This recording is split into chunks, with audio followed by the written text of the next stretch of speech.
Hey there guys, this is Reckles with WTBGold, and today we're taking a first look at the Shadowlands Alpha.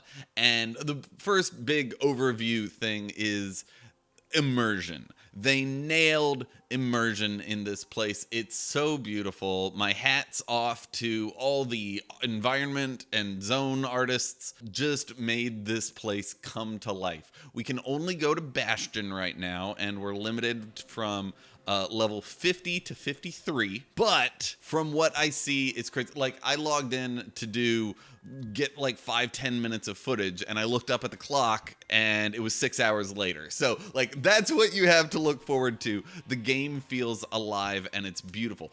It honestly feels like they're finally able to do the level of art that they've wanted to for a long time, but like the average player's computer just couldn't handle it. You know, it still has that WoW cartoony feel. You know what I'm talking about. Like, it's not Dark Souls where you see the grime on the reflection of the armor. Like, just walking through the fields. Bastion's kind of based off the Roman and Greek mythology, the Elysium fields. You know in Gladiator when he's like running his hand through the grain. It's that. A lot of the NPCs have Greek and Roman god names. You've got Cassius flying around. He's a flight master. But enough of the art. What about the actual gameplay? How does that feel?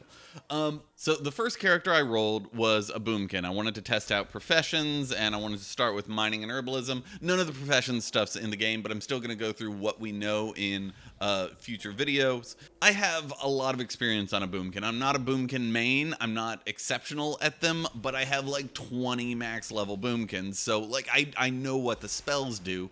And as a boomkin without resto affinity, that's the thing that heals you for 3% of your health every second or whatever. Without resto affinity, I could not pull more than 2 enemies or I would die. Now, with resto affinity, I still couldn't pull more than 2 enemies, but I didn't have to spend time healing myself every third cast, so I could go ahead and kill things faster. But if I pulled a third enemy, then I would still die before I could heal myself through it or kill one of them. So that felt bad, but I had to be careful. I had to be very aware of my surroundings, and anything I saw in the fields hiding in the grass, I clicked on it to make sure it was neutral or hostile, and I figured out my routes through the zone, and that feels good. I actually ended up swapping over to bear because I'm greedy and I always wanted to see how many enemies I could pull. But there's something called the Holy Triad. And this is like what World of Warcraft roles are. You can either deal more damage than whatever you're fighting, you can mitigate more damage than whatever you're fighting, or you can move faster, either by slowing them down, stunning them, speeding yourself up, going immune to crowd control, like whatever. And right now, with Azerite essences and corruption maxed out and high eye level and all this stuff, we are unstoppable damage-taking, mitigating, crowd-controlling machines. And it feels awesome initially, and then it gets kind of boring where it's like, well, like, yeah, I'm the god of the universe, but what do I do? Like, as a Fury Warrior, your job is to stand on the butt of the enemy, hit it real hard with your sword, deal a whole bunch of damage, and then die because you tunneled and forgot to move out of the fire. As a Shadow Priest, your job is to stand in the back, put dots on things, deal a whole bunch of damage from a distance, and then complain every time Blizzard nerfs you. That's your job. So, it may feel like a bad thing when I made the choice to move away from Boomkin into Bear, but I think that it's an essential re-identification of the roles. At BlizzCon, Ian Hazzikostas said that they were going to focus on player agency, and I think this might be an example of that. Things are hard. You have to make a choice between whether you want to deal damage or heal through it. That said, at BlizzCon, they said they weren't going to do an eye level squish. Everything on the testing floor was eye level 350 on the pre-mades. Here, I'm coming in at a ripe old I level 75. So to put that in, to give you a benchmark, Mythic 0 loot on the PTR is level 82, I believe, and I'm at 75. So essentially, I'm running around in heroic dungeon gear. If you are a heroic or mythic raider, if you've been leveling up your cloak and your neck, then you're probably not going to have as difficult a time as I'm having.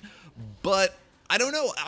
I kind of hope this may sound weird, I hope they make things even more difficult. I hope they make enemies harder and deal more damage, because dying after you pull a little too much is important, because then when you get a piece of gear that's an upgrade from a quest or a crafting, a vendor, it feels good. You're excited about that piece of gear. If you just run through and you raffle stomp everything, it's not fun and you're never tested.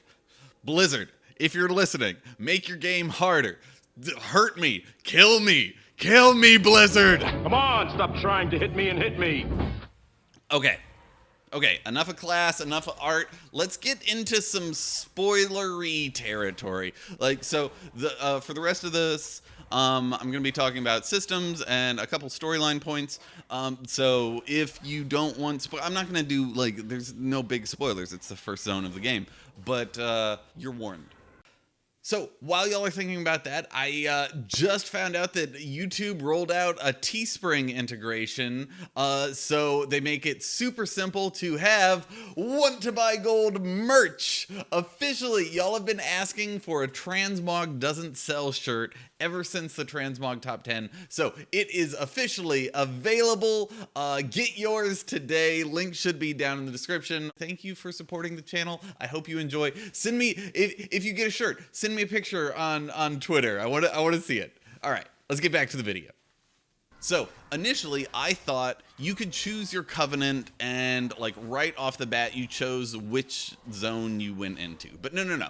You start off in Bastion from 50 to 52, go to Maldraxxus from 52 to 54 after the Scourge people invade Bastion. And then you go to Ardenweld, the Druid area, from 55 to 57, the Vampire Zone, Ravendreth, from 57 to 60, and then the Maw is listed from 50 to 60. That's where Torghast Tower of the Damned is. I assume it's just a level 60 zone, but I don't know. Level capped at level 53 right now. First off, Bastion is massive. I ran from one end of Bastion to the other, and it took me 6 minutes on a ground mount. Now, that may not feel like a super long time, but going from one end of the Barrens to the other took 3.5 minutes. So this is twice as big as Barrens. That's huge. Now, that said, it's not like Nazjatar, where literally there's a pack of 3 enemies every 5 yards away. No, there's whole fields where it's just a big open field. It's just this beautiful expansive world with a couple enemies scattered around, and then some angels start attacking. Some evil angels start attacking. So there are some places where you do not want to go. They are bad news. But one of the evil angels, this isn't really a spoiler, it's like the 5th quest, but Uther shows up. And you're like, oh, cool, Uther, wait, why are you a bad angel? And so I'm getting, there's some very, like, Christian lore vibes here, where there's the good angels and then the fallen angels attacking and causing a war, and the problem is you're like the hero of Azeroth, Uther, is not leading the bad angels, but he's one of them. And so you're really, like, it's a very confusing time, especially for lore nerds. I try to be a lore nerd, but y'all, I'm sure 90% of y'all know more than me. Also, Swolkins are back, and I 100% forgot how much I love them. And a fun time, once you hit like level 51 or 52, you get one as a pet. Or not a pet, but like a friend. He's your own personal steward, and you can summon him and vendor to him, and he can like, there's an option that sometimes shows up where he just gives a compliment to a friend. You're like, Steward, go give a compliment to a friend. And there's a whole bunch of them. You get to choose yours. So I chose Tebow.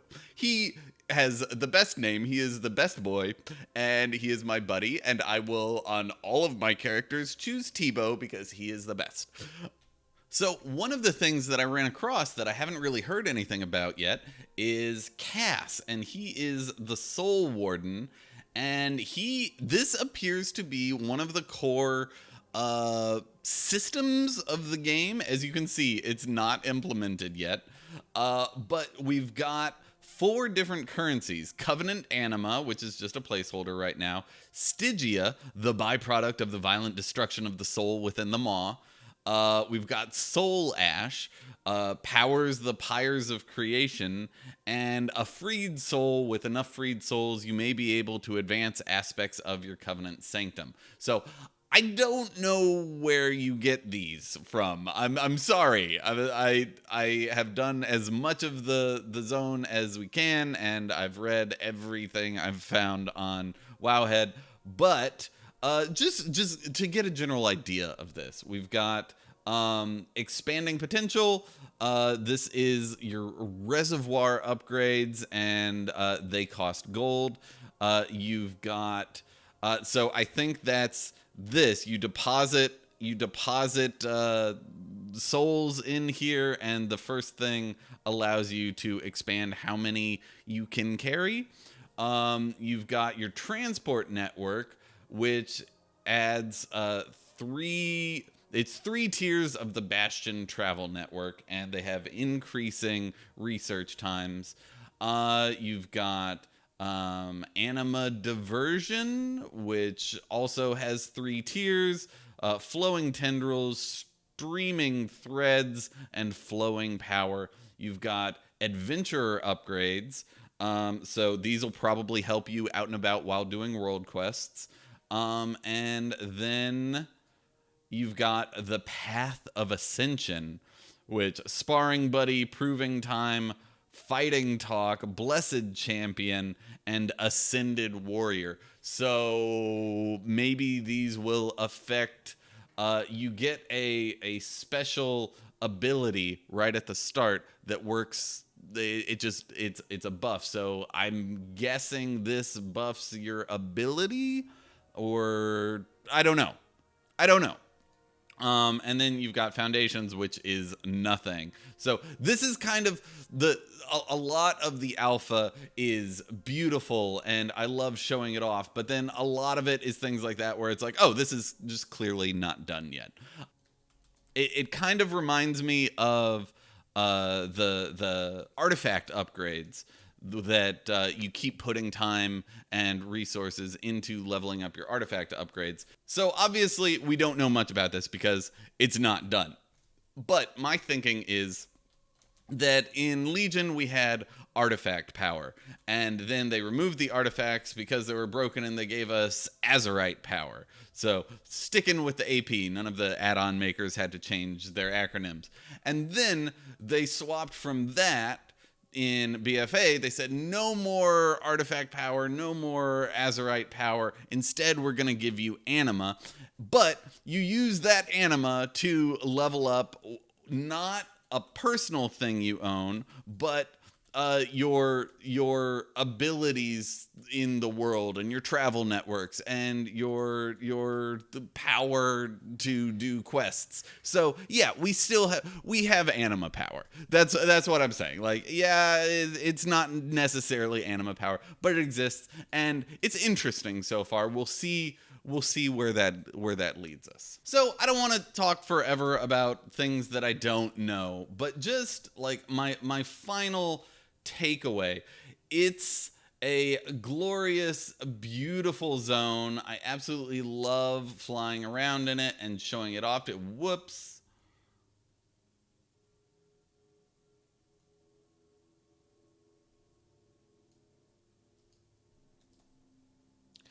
So I don't want to talk forever about things that I don't know about because they don't exist yet, but the world is beautiful. I absolutely love it.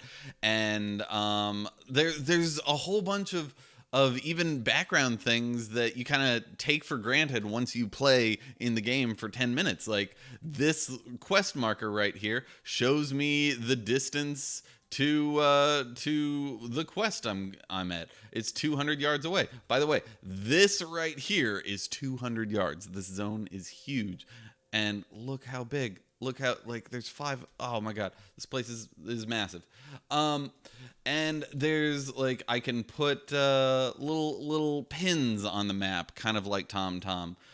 So while the auction house update didn't kill add-ons, I think this improvement kind of makes TomTom unnecessary. You can even shift click. Let me minimize this. You can even shift click these and share this with your party and other people. Let's remove it. Click it. Other people will be able to click on your thing here and go to a location. Little things like that where you don't have to have an add-on to have functionality of, like, where do I go when you're playing with friends or like a new person. This game is being more and more designed to be new person friendly, make sense for new players, and be fun for new players. So I absolutely love that. The more people playing the game, the better. So my one critique of this is that it's a much more beautiful version of WoW. It's a better playing version of WoW, but because it's new, because it's a new zone and it's a new story and not like a continuation of the old story. I mean, it is, but like because everything here is new, there are times where it doesn't feel like WoW. And I don't know how to put that into words other than, like, so much of the story and the people and the zone are new that it feels unfamiliar, but it's still fun. And I still accidentally played 5.5 hours longer than I was planning to. Oh, Soroks exist. There's some ghostly Sorok up here. So there we go. That was a touch. That was a touch of the comfortable. So thank you so much for watching. I hope you all have a wonderful day. I will be bringing you guides on what we know about the professions soon, and I will see y'all then. Have a great day. Good luck and happy gold making.